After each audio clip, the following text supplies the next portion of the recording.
Magandang umaga sa inyo mga ka-viewers. Andito na naman po si Ero Talakay para po sa ating mga video po na kinaabangan po ng iba, kinaabangan po ng konti. Ang gagawin po natin ngayon ay ipapakita ko po sa inyo ang tanim kong talbos. Yan.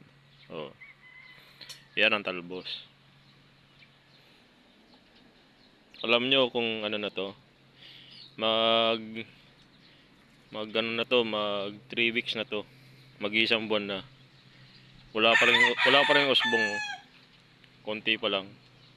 Alam niyo ba kung bakit? Kasi medyo talagang nagkaroon talaga tayo ng El Nino, kaya medyo matagal ang usbong niya. Kasi yung tanim kong ito, umaasa lang ako sa ulan talaga ako umaasa. Kaya medyo matagal siyang musbong. Ayan. Yan ang mga talbos ng kamote.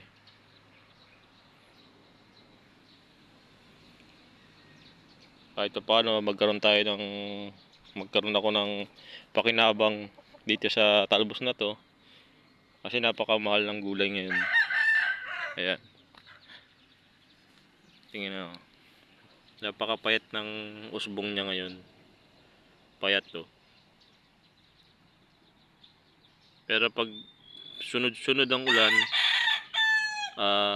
sunod-sunod ang ulan, 1 week ang ulan, kahit ulan lang na kalating oras, marami ng usbong yan.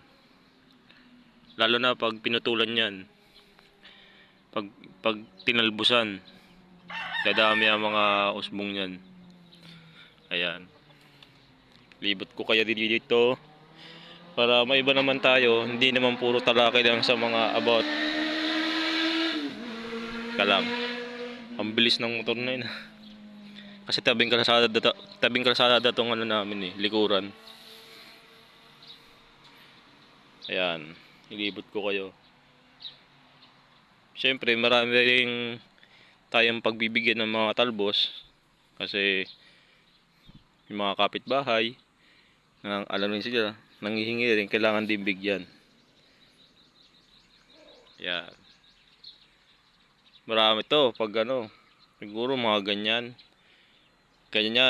dalawang ganyan, pag lahat yan, dalawang bungkus na ganyan, yung alas sandangkal na yung bungkus pag na-harvest.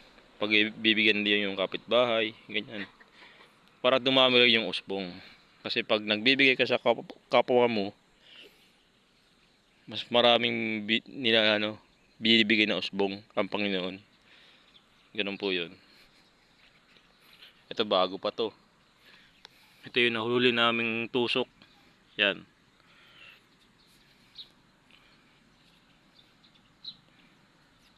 Masarap to, masustansya to. Bibigyan ko kayo ng tip kung anong masarap dyan. Yung tilapia na may kalamansi. Tapos ito ang gulay. Pinaasim na tilapia. Masarap yan. Na may sabaw yun may sabaw. Masarap yan. Saka yung insaladang talbos. Pero mas nasasarapan ako doon sa may tilapia na may sabaw na kalamansi. Tapos yan ang ilalagay na sahog, talbos ng kamote.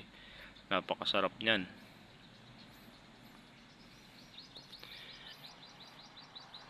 Sa ngayon, ito lang muna ipapakita ko. God bless po sa inyo. Naway pagpalain din kayo. Tayong lahat pagpalain tayo.